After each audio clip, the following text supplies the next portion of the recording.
Bon, je vous propose aujourd'hui de vous parler du parcours client.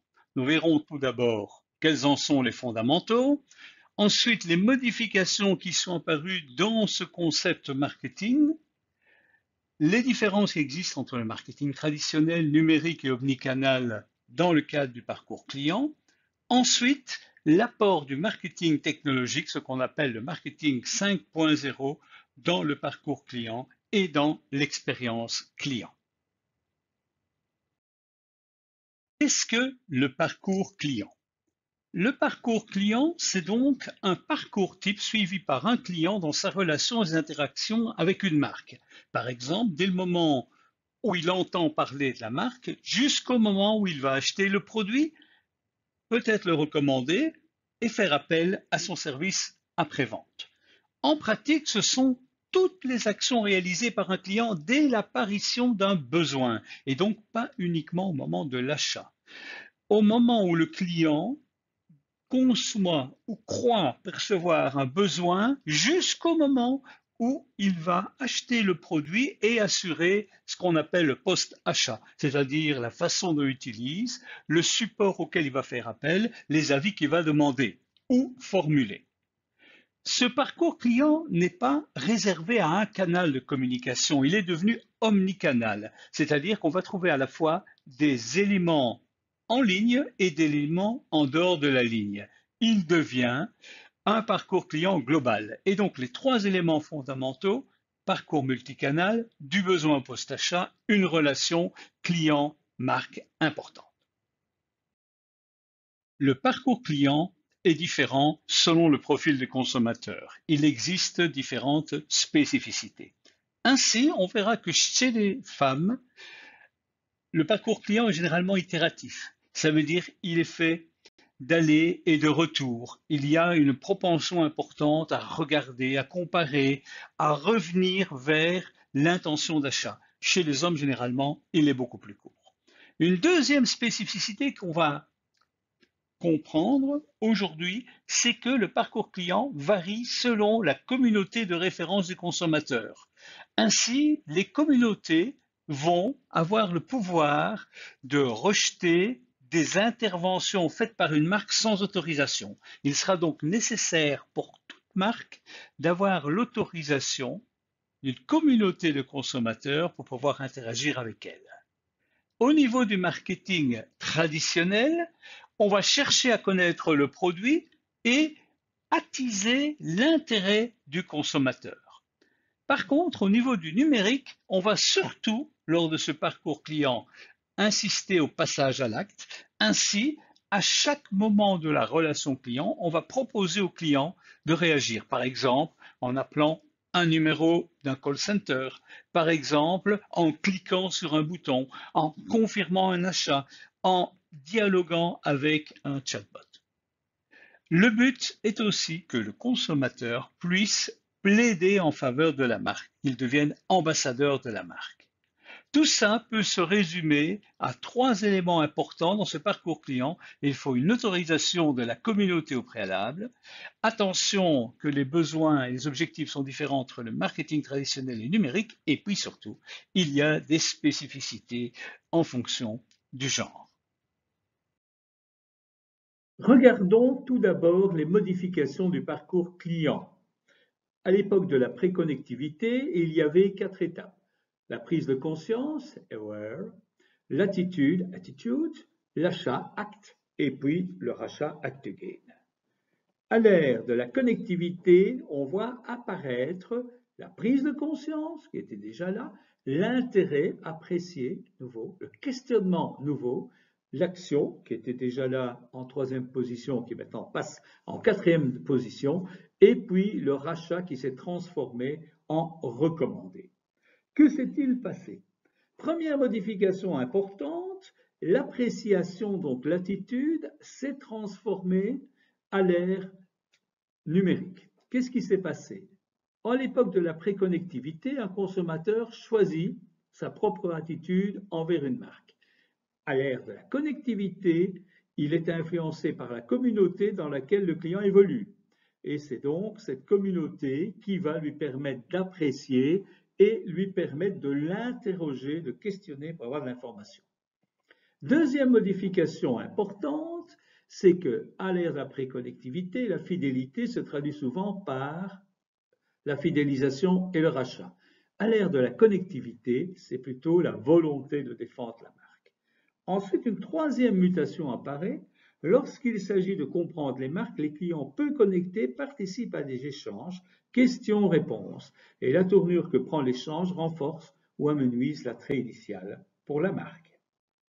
Si l'on veut cartographier le parcours client, on va s'intéresser au processus que le consommateur développe lorsqu'il achète et consomme des produits et des services, notamment dans le monde numérique. Une première étape sera la prise de conscience. Ainsi, le consommateur va être exposé à plusieurs marques, notamment par son expérience déjà des marques connues, soit aussi par la publicité ou des recommandations reçues, notamment des avis sur un site. Ensuite, il va manifester un intérêt, le consommateur va analyser tous ces messages et va être attiré plus par certains messages que d'autres, et donc attiré plus par certaines marques. Troisième étape de ce parcours, après la prise de conscience et l'intérêt, c'est le questionnement. Curieux, le consommateur va rechercher plus d'informations et ça sera le rôle de la marque à ce moment-là de lui donner de l'information, le but étant dans une quatrième étape d'agir, c'est l'action, c'est-à-dire que renforcé par davantage d'informations, le client va décider de la marque à acheter. Et puis ce n'est pas fini, et ça c'est important, c'est le cinquième niveau, la cinquième étape du parcours client. Le but est de proposer au client d'agir comme ambassadeur de la marque. Au fil du temps, le client va développer un sentiment de loyauté qui va se manifester par la défense des intérêts de la marque et par une sorte de rôle d'ambassadeur. Ces 5 étapes du parcours client, on les appelle aussi les 5 A parce qu'en anglais, le premier c'est Aware, Appeal, Ask, Act et Advocate. En français, prise de conscience, intérêt, questionnement, action et recommandation.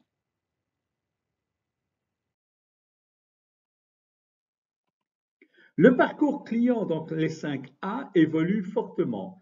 Qu'est-ce que l'on voit? Le comportement du client va évoluer tout au long de ce parcours. Au départ d'une exposition passive du client à une longue liste de marques, il va traiter les messages auxquels il est exposé, il va diminuer sa liste de marques, une shortlist. Sur celle-ci, animé par sa curiosité, il va rechercher activement des informations auprès de son entourage, de sa famille, des médias et des marques. Et puis, quand il sera rassuré, il va décider d'acheter, d'agir par l'achat, l'utilisation, le processus de service. Et au fil du temps, finalement, il va développer un sentiment de forte fidélité envers la marque, ce qui se traduit par la fidélisation, le rachat et le plaidoyer pour la marque. À chaque étape de ce parcours client, il existe des points de contact possibles. Il est donc important de les connaître pour voir comment le client est passé de je connais, j'aime, je suis convaincu, j'achète, à je recommande. D'ailleurs, les rôles complémentaires des deux marketing sont bien présents. On va, dans ce cadre, regarder la dia suivante qui présente les différents niveaux d'approche du parcours client et différentes étapes. Ces différentes étapes, on peut les réunir dans le cadre du parcours client à l'ère de la connectivité à 5 étapes différentes. Tout d'abord, la prise de conscience, découvrir, l'intérêt apprécié, questionner, interroger, acheter et recommander ou proposer la marque. Que voit-on apparaître? On voit que, au fur et à mesure que se renforce la compétitivité, les niveaux d'appropriation, de croissance du marketing digital augmente. Tout d'abord, un niveau d'appréciation, d'expérience et d'engagement. Quand on prend le marketing traditionnel, plus on avance dans la croissance du marketing digital au fur et à mesure que la marque impacte le parcours client, plus le marketing traditionnel et son approche conventionnelle diminuent. Plus la croissance impacte le parcours client, la croissance du marketing digital impacte le parcours client, plus le rôle du marketing digital a tendance à augmenter. Pour développer le marketing omnicanal, il convient d'articuler du marketing traditionnel et du marketing digital. Imaginons un client qui décide d'acheter un véhicule automobile. Lors de la prise de conscience, il va découvrir par exemple une annonce. Dans le cas où il donne un avis positif, il va passer à l'acte suivant ce que l'annonce lui propose. Par exemple, rechercher des informations sur différents modèles. Pourquoi pas programmer un essai, réaliser cet essai. Ensuite, précommander la voiture, la payer, l'utiliser et la mettre à l'entretien. Et ce n'est qu'ensuite qu'il recommandera l'utilisation de la voiture à ses pairs. Ce qui est intéressant, c'est qu'au niveau canal de communication, on peut être confronté à deux approches. D'abord, quels sont les canaux avec lesquels les clients interagissent? Tout d'abord, la communication. Ainsi, au niveau de la prise de conscience, bannières et annonces imprimées, et puis bannières publicitaires et QR code, le marketing de contenu et les médias sociaux. Mais il y a aussi un second canal, le canal de vente, où on verra le rôle du centre d'appel, de la force de vente, et enfin, au moment d'acheter, le point de vente, l'atelier de réparation, la force de vente. Comme quoi, le tout forme un tout, le marketing omnicanal est essentiel. Le parcours client, dans le cadre du marketing technologique, va chercher à utiliser chaque technologie pour être omniprésent tout au long du parcours client. À la fois, les moments où le client commence son parcours, c'est la prise de conscience, passe par l'intérêt, le questionnement, l'action et les recommandations. Parmi celles-ci, nous allons analyser différentes technologies. L'intelligence artificielle est bien présente, le traitement automatique du langage naturel aussi, la technologie des capteurs, la robotique, les réalités virtuelles augmentées, l'Internet des objets et la blockchain. L'idée est de développer au maximum une collaboration entre les humains qui vont développer la stratégie marketing et la machine, la technologie. Dans l'interface client, l'homme et la machine peuvent aussi aller de pair, main dans la main. D'ordinaire, la sélection du canal de communication dépend du statut du client. En fait, généralement, les interactions avec les humains sont généralement réservées aux prospects et aux clients les plus précieux. Et oui, ils coûtent beaucoup plus cher, le coût élevé de la prestation est bien présent, tandis que les machines servent généralement à qualifier des leads, c'est-à-dire des futurs clients, d'où l'utilisation de mailing, de push email, etc. L'utilisation de l'intelligence artificielle à des fins interactives est risquée. En fait, les chatbots, ces fameux robots conversationnels, posent énormément de difficultés. Ils sont capables de répondre à des questions simples, mais évidemment, et notamment quand le langage est complexe comme en français, où le danger est d'utiliser l'interronégation ou la double négation, la machine est complètement perdue. C'est la raison pour laquelle, quand on parle d'expérience client marketing 5.0, on va regarder quelles sont les technologies émergentes qu'on peut utiliser pour cette nouvelle expérience client. Pour ça, nous avons distingué différents outils.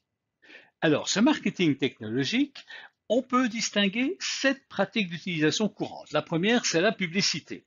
Alors, que va-t-on trouver comme technologie utilisée dans la publicité? Ce sera d'abord des technologies en vue de cibler l'audience, c'est-à-dire les personnes qui pourraient être intéressées par la communication que l'entreprise peut réaliser. La pertinence est essentielle.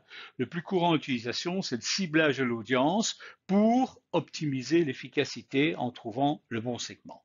Mais c'est aussi la réalisation d'annonces dynamiques. Les messages publicitaires peuvent être adaptés aux consommateurs ainsi que la publicité contextuelle, c'est-à-dire une publicité qui apparaît par exemple sur des sites web ou d'autres médias, tel que le contenu affiché dans les navigateurs mobiles. En fonction du choix du client, la publicité va être adaptée.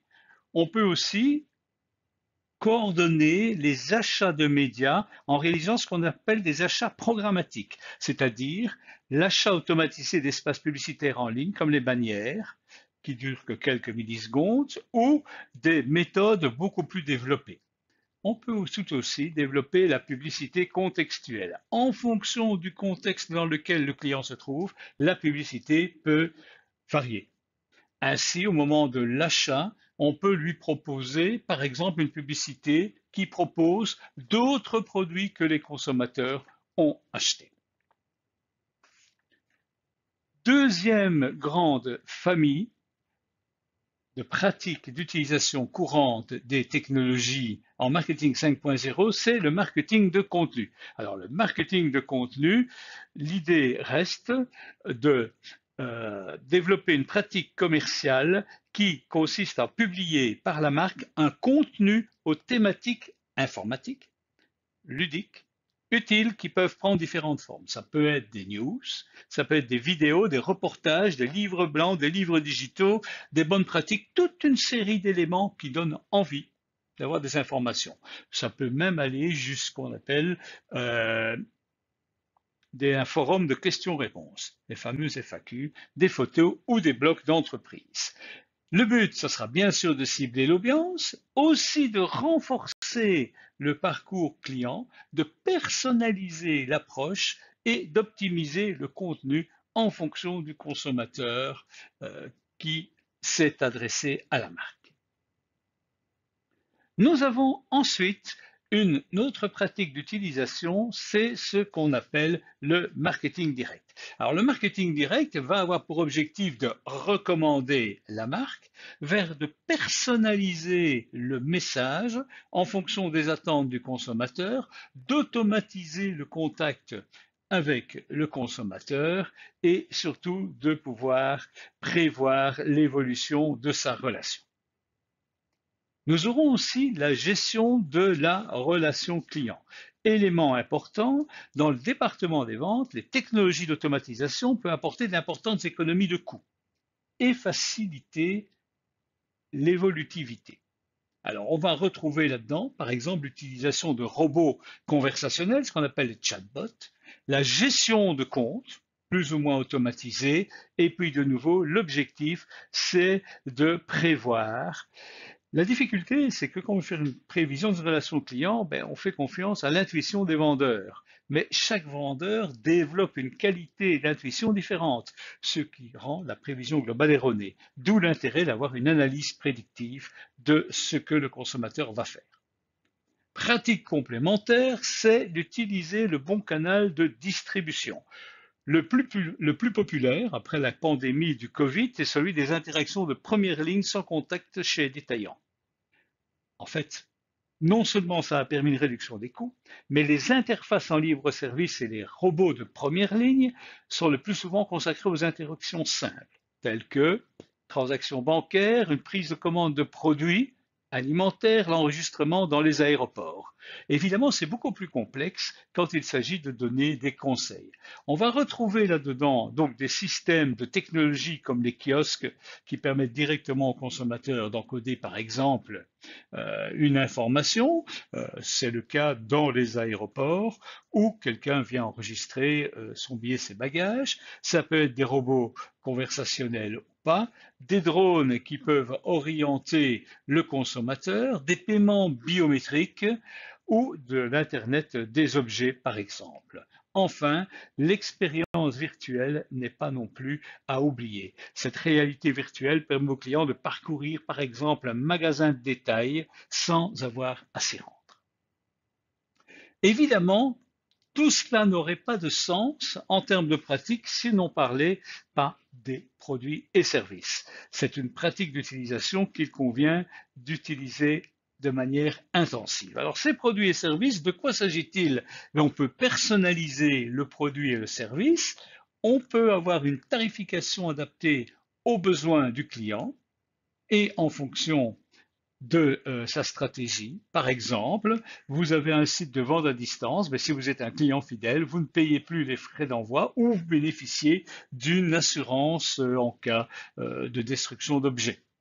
Ça peut être des variations dans la réalité du service offert et ça permet aussi de développer des produits sur service. Quoi qu'il en soit, il est aussi important de développer la relation client.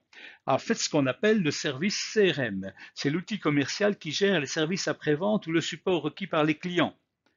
Le but est d'aider les représentants du service client à établir une bonne relation avec les clients. Et le but de tout ça, c'est de collecter les informations clients, les facturations, les notes, les demandes, de manière à offrir une expérience de qualité aux clients. En pratique, on va y retrouver généralement au début du premier contact un chatbot et puis une assistance téléphonique, quelquefois dédiée en fonction du statut du client, si c'est un consommateur important ou privilégié, et aussi des techniques d'écoute sociale qui permettent de comprendre comment le consommateur raisonne.